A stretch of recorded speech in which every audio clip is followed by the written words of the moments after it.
Hi అండి. ఇవాళ శాన్వి కోసం నేను డిన్నర్ అయితే ప్రిపేర్ చేస్తున్నాను. నార్మల్‌గా ఎప్పుడూ ఎగ్స్‌ని బాయిల్ చేసి నేను తనకిస్తాను. కాకపోతే ఈరోజు కొంచెం డిఫరెంట్‌గా ట్రై చేద్దామని తన కోసం ఫ్రైడ్ రైస్ అయితే ట్రై చేస్తున్నాను. నిజంగా ఆలోచిస్తే ఒక్కోసారి నా మీద నాకే బాధగా అనిపిస్తది. అంటే చాలామంది అమ్మాయిలకు పెళ్ళికి ముందో లైఫ్ ఉంటది. పెళ్లి తర్వాత ఒక లైఫ్ ఉంటది. అంటే నా ఉద్దేశ్యం వేరే ఏం గాదు. కాకపోతే పెళ్ళికి ముందు తమ్ముళ్ళు, చెల్లెలు, పక్కింటి పిల్లలు ఆల్మోస్ట్ నేను ఎక్కువగా పిల్లలతోనే టైమ్ స్పెండ్ చేసేదాన్ని.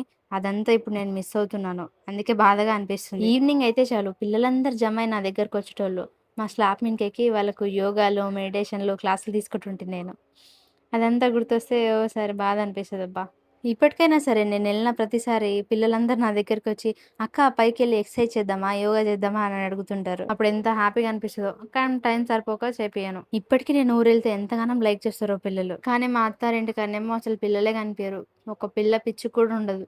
ఇంతకుముందయితే ఇంకా లోన్‌లీగా అనిపిచ్చేది. మా శాన్వి వచ్చిన తర్వాతే కొంచెం బెటర్‌గా అనిపిస్తుంది. ఎంతైనా పిల్లలుంటే ఆ హ్యాపీనెస్సే వేరబ్బా! మనకెంత వర్క్ ప్రెషర్ ఉన్నా, ఎన్ని టెన్షన్స్ ఉన్నా, ఒక 2 నిమిషాలు టైం తీసుకొని పిల్లలతో టైమ్ స్పెండ్ చేస్తే ఎంత రిలీఫ్ అవుతుందో. అందుకే నాకు పిల్లలతోని టైమ్ స్పెండ్ చేయడం అంటే ఇష్టం.